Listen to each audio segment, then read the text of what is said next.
본문 베드로전서 4장 16절에 만일 그리스도인으로 고난을 받으면 부끄러워하지 말고 도리어 그의 이름으로 하나님께 영광을 돌리라 했습니다. 혈기의 당시에는 로마 황제들이 돌아가면서 기독교를 적극적으로 박해했습니다. 베드로는 이렇게 박해에 노출되어 있는 성도들에게 말씀으로 위로와 격려를 보내고 있습니다. 우리 인생에는 고난이 참으로 많습니다. 삶에서 고난이 아무 이유 없이 찾아오는 법은 없습니다. 예수님과는 달리 우리 인생에 고난이 오는 대부분은 징계 아니면은 연단입니다. 징계와 연단이 둘 중 하나이거나 때론 둘 다인 경우도 있습니다. 우리가 고난 중에 하나님을 놓치는 경우가 많습니다. 그래서 믿음을 잃어버리게 되는 경우도 있습니다. 그런데 하나님이 실수는 절대 없다는 사실을 우리가 기억해야 됩니다. 하나님이 우리 인생길을 인도하시는 중에 실수로 잠깐 우리를 잃어버리고 놓쳐서 어쩌다가 우리가 이상한 길로 가게 되는 그런 일이 없다는 것입니다. 그렇기 때문에 고난에는 명확한 이유가 있다는 것입니다. 우리는 그것을 찾아내서 이해를 할 때에 이 고난이 우리에게 유익이 될 수가 있습니다. 간혹 우리가 아무 이유 없이 고난당하는 것처럼 여겨질 때가 있습니다. 또 하나님이 유독 나만 힘들게 다루시는 것처럼 여겨질 때도 있습니다. 그러나 실상은 그렇지가 않는 것입니다. 고난의 대부분 이유는 두 가지인데 징계 아니면은 연단인 것입니다. 먼저 내 허물과 죄악과 잘못을 깨닫도록 하기 위해서 오는 징계의 고난이 있습니다. 이때는 깊이 자기 자신을 성찰해 보아야 됩니다. 자기를 돌아보아서 자기 허물을 깨닫고 회개하게 되면은 그 고난은 다 지나가게 되는 것입니다. 이것은 회개가 고난의 목적이기 때문에 그렇습니다. 그러나 이걸 못 깨닫고 회개하지 않으면은 고난은 오래오래 지속될 수도 있습니다. 비록 징계의 고난이라 해도 결국은 우리의 유익을 위해서 허락하시는 것입니다. 그래서 하나님의 징계를 달게 받으면 하나님의 아들같이 된다고 했습니다. 그러나 징계를 무시하면 짐승 수준으로 전락되는 것입니다. 못 깨닫는다 이거지요. 또한 연단의 고난도 있습니다. 내 허물이 있다 해도 이렇게 고난을 받을 정도는 아닌데 오는 그런 경우가 해당이 되어집니다. 이때는 하나님이 나를 더 강하게 연단하시리라는 그런 뜻이 있는 것입니다. 연단은 하나님의 적극적인 뜻입니다. 이것은 나를 훈련하는 것이기 때문에 이 연단에 합격하게 되면은 그 고난이 지나게 되는 것입니다. 이때는 그 연단을 피하거나 불평하지 말고 그것을 받아들여야 됩니다. 안 그러면 그 연단이 지속될 수 있습니다. 그리고 예수님이 당하신 고난은 모두 내가 당해야 될 그 고난을 대신해서 당해주셨던 고난이 있습니다. 그래서 예수님은 우리의 허물 때문에 징계를 받으신 것입니다. 징계에 대한 성경의 가르침은 아주 단호합니다. 히브리 12장 7절에 너희가 참음은 징계를 받기 위함이라 하나님이 아들과 같이 너희를 대하시나니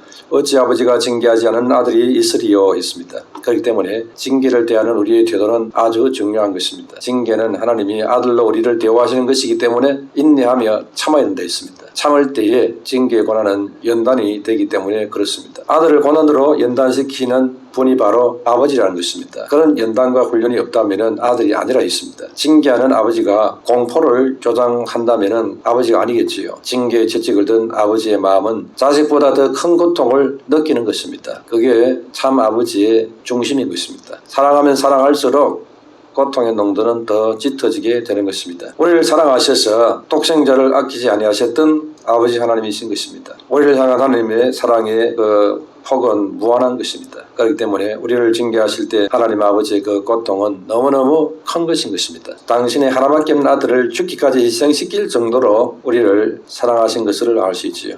우리가 예수 믿자마자 바로 거룩한 수순으로 성자로 바뀌는 건 아니지요. 그래서 우리가 예수 믿고 하나님 아들로 거듭났지만은 우리에게는 변화가 필요하고 성장이 필요한 것입니다. 이 변화와 성장은 빨리 되지 않고 서서히 일어나게 됩니다. 그래서 타락한 모습이 우리에게 나타나기도 하고 부패한 모습이 곧잘 나타날 수가 있습니다. 하나님께서 우리를 방치해놓고 있으면 우리는 여전히 타락의 모습이 나오고 부패한 모습 가운데 죄와 더불어 먹고 마시는 그런 삶을 계속 살고 있습니다. 이러면 하나님의 자녀의 모습이 아닌 것입니다. 이러면은 우리는 천국문에 입성도 못하는 그런 실패자가 될 수 있기 때문에 하나님께서는 우리를 방치하지 않는 것입니다. 우리가 거룩하게 되도록 변화가 일어나도록 하나님은 때로는 나태한 우리를 징계 방법으로 이끄시기도 하시는 것입니다. 히브리 12장 7절에 말하는 이 징계는 헬라어 파이데아로 교육이나 훈련을 의미하고 있습니다. 우리를 향한 하나님의 징계는 하풀이가 아니라는 것입니다. 우리를 거룩하게 하시는 하나님의 섭리인 것입니다. 우리를 거룩한 하나님의 자녀로 빚으시는 하나님의 조각칼 같은 것이 바로 징계라는 것이지요. 그래서 이 징계를 받을 때 아프고 쓰릴 수 있습니다. 그러나 그 징계로 연단된 사람들은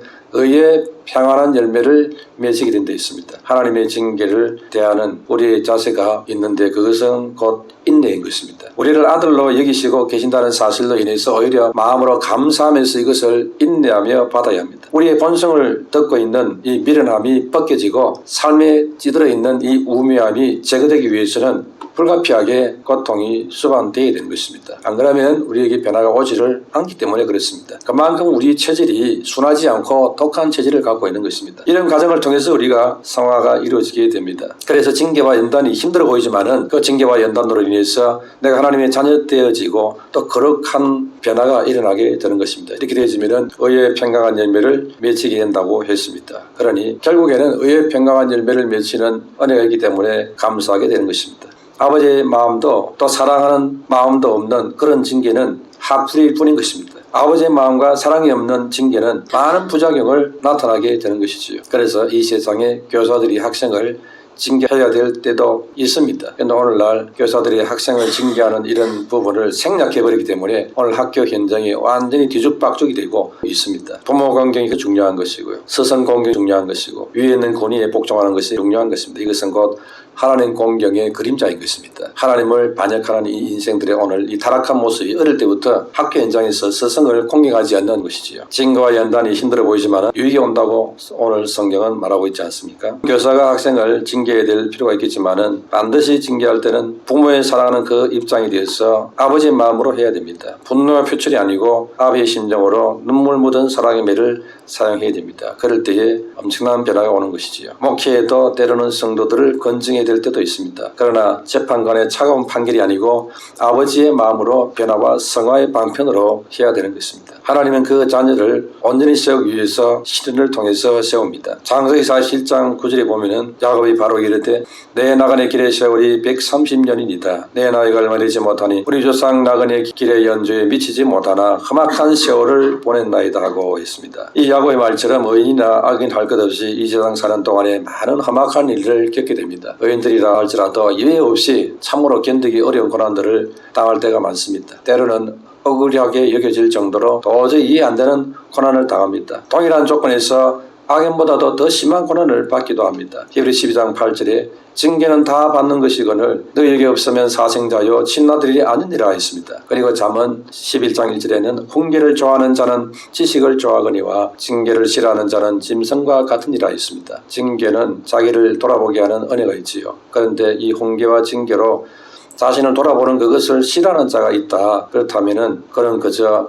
육신의 아니만을 쫓는 짐승 수준과 다를 바가 없다는 것입니다. 몸이 좋으면 좋고 몸이 안 좋으면 싫다 이거지요. 그러면은 세상은 짐승 같은 세상이 되어지고 많은 비극이 일어날 수밖에 없습니다. 이스라엘 백성들이 지름길로 가나안으로 가지 않고 힘든 광야길을 돌아서 하나님이 이끌었습니다. 그게 모세 때문에 그렇게 한 게 아니고 이스라엘 백성 자신들 때문에 그런 일이 벌어졌습니다. 이들이 광야에서 하나님으로부터 어느정도 훈련을 받고 그리고 가나안 땅에 들어가야 되기 때문에 그랬습니다. 그런데 이스라엘 백성들은 가나안 땅에 거주하는 그 강한 민족을 보고 두려워해서 그들 스스로 하나님의 명령을 거부하고 이 가나안 땅 못 들어가겠다고 거부했지요. 하나님께서 가나안 원주민들을 미리 정리해 주실 수도 있지만은 그렇게 하지 않았습니다. 시련과 고난이 기다리는 세상에서 분명한 언약의 백성으로서 그걸 극복하고 이기는 것이 하나님의 자녀가 되는 지름길이기 때문에 그 길을 하나님이 택했던 것입니다. 고난과 징계와 시험을 싫어하고 육신의 안락함을 쫓는 그런 짐승 수준의 하나님 백성으로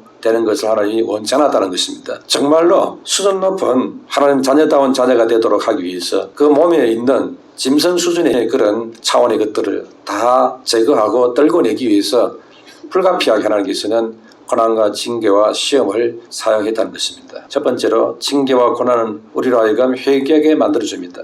하나님의 백성이 죄를 품고 사는 그것은 하나님의 뜻이 아닙니다. 그래서 15절에 너희 중에 누구든지 살인이나 도둑질이나 악행이나 남의 일을 간섭하는 자로 고난을 받지 말려니와 있습니다. 죄 짓는 일로 불순항의 길로 들어섰다면은 빨리 돌아서는 것이 최선입니다. 그렇게 안 하니까 하나님께서 징계해서라도 힘들게 해서라도 자기를 돌아보고 회개하도록 만들어 가시는 것입니다. 왜 그러냐니까 그냥 내버려두면 죄와 더불어 먹고 살다가 결국 하나님의 자녀의 신분에서 박탈당하게 되고 천국에도 못 가는 그런 멸망받는 자손이 될 수 있기 때문에 그렇지요. 아주 위험한 상황에 떨어지기 때문에 그렇습니다. 하나님은 죄에 빠진 당신 자녀들을 망하도록 방치하지 않습니다. 그래서 징계를 해서라도 회개하고 빠져나오도록 하시는 것이지요. 레위기 16장 14절 18절에 보면은 그러나 너희가 내게 청종하지 아니하여 이 모든 명령을 준행하지 아니하며 내 규례를 멸시하며 마음에 내 법도를 싫어하며 내 모든 계명을 준행하지 아니하며 내 언약을 배반할진대 내가 이같이 너희에게 행하리니 곧 내가 너희에게 놀라운 재앙을 내려 폐병과 열병으로 눈이 어둡고 생명이 시작하게 할 것이요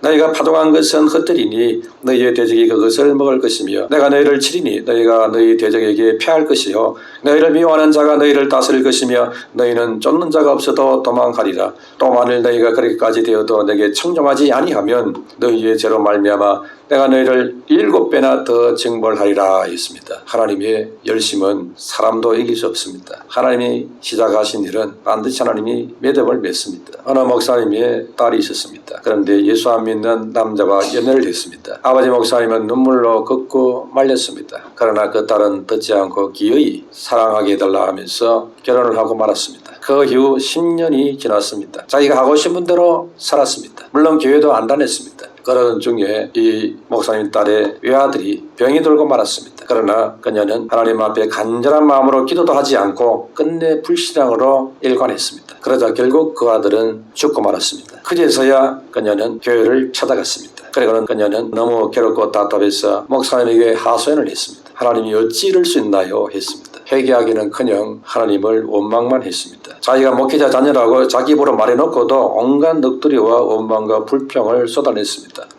듣다 못한 목사님이 한마디를 했습니다. 당신과 같은 사람은 그 정도로 얻어터져야 10년 만에라도 교회에 나오는 것을 어떻게 하겠습니까? 했습니다. 자꾸 억지를 쓰니까 좀 세게 말할 수밖에 없었습니다. 그때서야 그녀는 하나님 앞에 무릎을 꿇었습니다. 그리고 자신이 얼마나 하나님과 부모님 가슴에 대못을 받고 살았는지를 회개했다는 것입니다. 이래서 우리에게는 징계가 불가피할 때가 있는 것입니다. 징계가 없으면은 고전 목에다가 끝까지 내가 뭘 잘못했냐고 이러면서 하나님을 향해 반항의 길을 계속하는 것입니다. 그러므로 죄를 멈추게 하는 천적은 고난입니다. 시편 119편 71절에 고난당하는 것이 내게 유익이라 이로 말미암아 내가 주의 율례들을 배우게 되었나이다 했습니다. 시편 119편 67절에는 고난당하기 전에는 내가 그렇게 행하더니 이제는 주의 말씀을 지키나이다 했습니다. 예수님도 히브리서 5장 8절에 그가 아들이시면서도 받으신 고난으로 순종함을 배워서 했습니다. 예수님도 고난 중에서도 죄짓는 편한 길로 가지 않고 고통이 오고 죽음이 오는 그 믿음의 길로 순종하면서 갔다 있습니다. 그런데 예수님을 믿고 따른다는 우리가 예수님이 피 흘리시기까지 세운 그 죄와 싸우려 하지 않고 산다면은 옳지 않다는 것입니다. 그래서 죄와 싸울 때는 피 흘리는 일이 있을까 몸살이는 그걸 주님은 책망하시는 것입니다. 히브리 12장 4절에 너희가 죄와 싸우되 아직 피 흘리기까지는 대항하지 아니하고 했습니다. 하나님 뜻대로 사는데 거기에 최선을 다하는 게 아니고 몸살이는 거기에 최선을 다하고 있는 이런 모습으로 가고 있으니 그런 나약한 모습을 계속하고 있으니 주님은 우리를 강하게 만드시기 위해서 징계와 시련과 채찍질이 있는 환경 속으로 밀어 넣으시는 것입니다. 히브리 12장 6절에 주께서 그 사랑하시는 자를 징계하시고 그가 바르시는 아들마다 채찍질 하심이라 하였으니 했습니다. 고난과 징계가 낙심할 일이 아니라 믿음의 사람으로 더 강하게 또 담대하게 세우는 하나님의 섭리라는 것입니다. 힘들고 어려운 길을 기피하고 그저 나태하고 편안하게 살고자 하는 이런 나약한 자가 되어서는 안 되겠다는 것입니다. 그래서 주님은 우리를 강하게 세우기 위해서 그 힘든 과정을 통과시키는 것입니다. 히브리 12장 5절에 일러스되 내 아들아 주의 징계하심을 경히 여기지 말며 그에게 꾸지람을 받을 때에 낙심하지 말라 했습니다. 부디 아버지 하나님의 뜻에 부응하도록 움츠러든 가슴을 활짝 펴고 힘들다고만 피하려고 하지 말고 어려움이 다가올 때에 주님 앞에 나를 돌아보면서 주님의 십자가를 붙잡고 전진하는 가운데 성장이 오고 변화가 오고 새로워지는 그런 은혜가 있게 되시기를 축원합니다. 두 번째로 연단의 고난은 그리스도인으로서의 고난인 것입니다. 그리스도인이기 때문에 오는 고난은 짊어져야 되는 고난입니다. 그래서 고난 앞에 움츠러들 것이 아니고 담대함을 키워야 되는 것입니다. 이것은 성도 자신에게 허물이 있어 당하는 그런 징계나 고난이 아니기 때문에 그렇습니다. 불순물이 섞인 광석 속에서 정금을 얻으려면 강한 불로 절여내야 되지요. 그와 같이 우리 성도가 성숙한 신앙이 되고 또 수준 높은 신앙이 되기 위해서는 하나님의 이 고난의 불시련을 허용을 해서 우리를 다루시는 것입니다. 이래서 징계로서 고난은 허물을 교정하게 해주시고 우리를 바른 길로 가도록 만들어주시는 것입니다. 또 연단으로서 고난은 훈련을 통해서 우리를 성장시키는 목적도 있습니다. 베드로는 이런 고난을 가리켜서 베드로는 1장 7절에 믿음의 시련이라 했습니다. 또 베드로는 4장 12절에서는 불시험이라 이렇게 말했습니다. 그리고 이 시련의 목적에 대해서는 불로 연단하여도 없어질 것보다 더 귀하여 예수 그리스도에 나타나실 때에 칭찬과 영광과 존귀를 얻게 하려 한다 했습니다. 요업이 까닭없이 고난을 당했습니다. 요셉도 애굽에서 많은 고난을 겪었습니다. 다윗도 큰 잘못이 없는데 사울에게 쫓겨다니면서 많은 시련을 겪었습니다. 바로 이런 것이 고난이지요. 물론 성도가 당하는 고난의 그 상당한 부분들이 징계에 해당되는 경우도 많습니다. 까닭 자신에게 아무런 잘못이 없다 이렇게 생각될 때도 고난이 오고 또 내 잘못이 있는데 오는 그런 고난도 있습니다. 둘 다 있다 이 말입니다. 이럴 때 우리가 잘 분별해서 하나님 앞에서 인내로서 그걸 잘 감당을 해야 될 것입니다. 그럴 때 그게 유익하게 된다는 것입니다. 그렇기 때문에 성도에게 고난이 온다 이럴 때 이걸 이상히 여기지 말고 감사함으로 받는 이런 자세가 필요한 것입니다. 베드로는 4장 12절 13절에 사랑하는 자들아 너희를 연단하고는 불시험을 이상한 일 당하는 같이 이상히 여기지 말고 오히려 너희가 그리스도의 고난에 참여하는 것으로 즐거워하라. 이는 그의 영광을 나타내실 때에 너희로 즐거워하고 기뻐하게 하려 함이라 했습니다. 고난 그 자체를 활량할 사람 누가 있겠습니까? 다 부담되고 싫어하지요. 그런데 하나님께서는 우리가 아무리 싫어하고 거부한다 해도 통과해야 될 때가 있다는 것입니다. 기왕에 통과할 거라면은 아멘 하면서 이렇게 받아야지. 그걸 요리조리 피한다고 시간 낭비하고 그저 심적으로 더 고통당하고 그렇게 해서는 안 되겠다는 것이죠. 하나님의 뜻을 잘 파악을 하고 우리가 순복할 때에 오히려 빨리 통과하게 될 것입니다. 로마서 5장 4절에 인내는 연단은 소망을 이루는 줄 알미로다 했습니다. 믿음과 의를 위해서 고난당하는 그런 경우도 있습니다. 이런 경우에는 그 앞날에 큰 영광과 축복이 기다리고 있습니다. 그러므로 어떤 이유시든 간에 징계나 또는 무슨 연단이나 결과적으로는 좋은 결과를 준다는 것을 알 수 있습니다. 로마서 8장 18절에 생각하건대 현재 고난은 장차 우리에게 나타날 영광과 좋게 비교할 수 없도다 했지요. 그렇기 때문에 우리에게 유익을 위해서 주는 것이기 때문에 이걸 달게 받아야 되는 것입니다. 몸에 병이 생겼을 때 먹는 약들이 달고 맛있는 약들은 거의 없지 않습니까? 다 썩고 부담이 되는 그런 약들입니다. 그러나 이게 유익이 되기 때문에 그걸 감수하고 먹지요. 그걸 잘 감당하면은 치유가 되고 회복이 됩니다. 그러면 연단으로서 오는 이 고난은 우리에게 어떤 유익을 주겠습니까? 첫째, 고난은 자기중심적인 그 아집을 깨뜨려줍니다. 아담 하와가 타락하게 된 근본 동기도 하나님 중심에서 자기 중심으로 옮겨갔기 때문이었던 것이지요. 이런 자기중심적 사고가 고난을 겪으면 하나하나 무너지게 됩니다. 그러면서 말이 바뀝니다. 내 뜻대로 마옵시고 아버지의 뜻대로 하옵소서 이렇게 되지요. 지금 알지 못하는 병이나 고통이나 고민이 있다면 잘 살펴야 합니다. 왜 이것이 내게 있을까? 그러면서 하나님 앞에서 자기를 돌아보면서 내 안에 있는 혈기와 교만과 아집과 내 중심의 이 생각을 이제 버려야 되겠구나. 또 하나님 중심으로 바뀌어야 되겠구나. 이렇게 될 때 주님의 마음이 시원한 겁니다. 이제 제대로 방향을 잡았구나. 이렇게 보시는 것입니다. 실제로 고난은 연약한 믿음을 강하게 만들어줍니다. 이 땅의 모든 것이 고난과 연단을 통해서 강해집니다. 이사야 48장 10절에 보라 내가 너를 연단하여서나 은처럼 하지 아니하고 너를 고난의 풀무불에서 택하였노라 했습니다. 이렇게 고난의 풀무불을 통해서 강해진다는 것이죠. 실제로 고난은 우리의 인격을 성숙하게 만들어줍니다. 옛날 은장석이 은을 도가니에 넣고 뜨겁게 끓입니다. 한 잔 뜨겁게 되면은 은 찌꺼기가 분리되어서 나옵니다. 그와 같이 고난의 불이 우리 마음속에 있는 죄악의 찌꺼기를 걸러내고 정결하고 성숙한 신앙인격으로 바꿔주는 것입니다. 네 번째로 십자가를 지고 고난을 당하게 되면 하늘의 상급이 큽니다. 마태복음 5장 10절 12절에 보면 너를 위하여 박해를 받는 자는 복이 있나니 천국이 그들의 것입니다. 나로 말미암아 너희를 욕하고 박해하고 거스려 너희를 거스려 모든 악한 말을 할 때에는 너희에게 복이 있나니 기뻐하고 즐거워하라. 하늘에서 너희 상이 큼이라. 너희 전에 있던 선지자들도 이같이 박혀있느니라 했습니다. 그러므로 십자가와 고난이 없는 영광을 기대할 수 없습니다. 복절에는 고난이 온다면 굳이 피하려고 하지 않는 것이 지혜인 것입니다. 그러므로 무조건 피하려 하는 것은 좋은 자세가 아닌 것입니다. 감당할 수 있는 믿음이 되어져야 됩니다. 감당 안 하고 요리조리 아무리 피하지만은 그것은 절대 나를 떠나지 않고 따라다니지요. 시간만 길고 고생만 더 실컷 합니다. 그러니 당당하게 믿음으로 받아버리면은 오히려 굵고 짧게 끝나는 그런 유익이 오게 되는 것입니다. 지혜롭게 잘 판단을 해야 되는 것입니다. 세 번째로 성도에게는 사명으로서의 고난이 있습니다. 디모데후서 1장 8절에 복음과 함께 고난을 받으라 했습니다. 16절에 만일 그리스도인으로 고난을 받으면 부끄러워하지 말고 도리어 그 이름으로 하나님께 영광을 돌리라 했지요. 디모데후서 2장 9절에서 13절에 보면은 복음으로 말미암아 내가 죄인과 같이 매이는 데까지 고난을 받았으나 하나님의 말씀은 매이지 아니하니라. 그러므로 내가 택함 받은 자들을 위하여 모든 것을 참음은 그들도 그리스도 예수 안에 있는 구원을 영원한 영광과 함께 받게 하려 함이라 했습니다. 바울은 복음 때문에 오는 고난을 믿음으로 참고 견뎠다 했습니다. 왜냐하니까 그리스도 예수 안에 있는 구원을 영원한 영광과 함께 받게 하게 하기 때문에 그렇다는 것입니다. 그러니까 복음과 함께 당하는 고난은 엄청난 가치가 있다는 것입니다. 세상 돈으로는 절대 살 수 없는 그런 것이 거기 있다는 것입니다. 세상 어떤 것으로 보상이 안 되는 하늘의 영원한 영광의 복이 거기에 담겨 있다는 것입니다. 바울은 이것을 기대하고 있었기 때문에 오히려 고난 올 때에 기쁨으로 감당했다는 것입니다. 바울은 모든 시련과 어려움을 오히려 즐거워했다 했습니다. 그래서 감옥에 앉아서도 기뻐라 이런 편지를 보냈던 거지요. 디모데후서 4장 7절에 전자와 지내가 벌써 부어지고 나의 떠날 시각이 가까웠도다. 나는 선한 싸움을 싸우고 나의 달려갈 길을 마치고 믿음을 지켰으니 했지요. 이렇게 믿음과 복음 때문에 내게 다가오는 온갖 악조건과 힘듦과 어려운 것들을 다 감당하고 지켰을 때 주님 앞에서는 그날이 기다려지는 것입니다. 그런데 다 몸을 사리고 이 몸 하나 그냥 귀한 줄 알고 그렇게 했는데 이 몸은 날이 갈수록 세지고 무너지고 이제 몸은 폐기 처분되고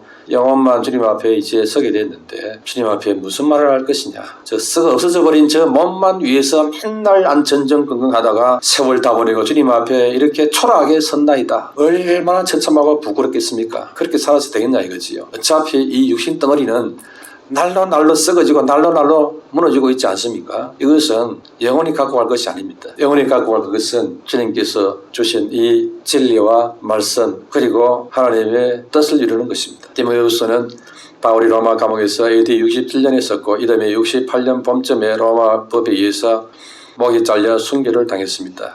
그런데 바울을 죽게 했던 그 네로 황제는 68년 6월 9일 자살로 생을 마감했습니다. 바울은 영광의 죽음을 맞이했고 네로는 심판의 죽음을 맞이했습니다. 누가 더 부러운 삶입니까? 네로는 권력도 누리고 명예도 누리고 모든 걸 다 누렸습니다. 하고 싶은 건 다 해봤습니다. 그런데 만족이 안 오니까 마지막에는 자살로 생을 마감했습니다. 바울은 주와 복음 때문에 로마에서 목이 잘려서 죽었습니다. 더 영원히 주님 앞에 섰겠지요. 어떤 평가가 나오겠습니까? 주님 말했지요. 천국 가는 길이 좁음으로 들어가는 것이고 좁은 길을 간다고 했지 않습니까? 찾는 이가 적다 했습니다. 구원의 길 생명이 가는 사람이 많지 않다는 것입니다. 많은 사람이 주를 믿었는데 천국에 입성하는 사람이 적더라 이거지요. 왜 그렇습니까? 예수님 말씀대로 신앙생활을 하지 않기 때문에 그렇죠. 말씀대로. 먼저 믿는 사람은 그 사람 말 듣고 이렇게 믿음 생활을 하니까. 그래서 실패한 거죠. 사람 말을 들으면 안 됩니다.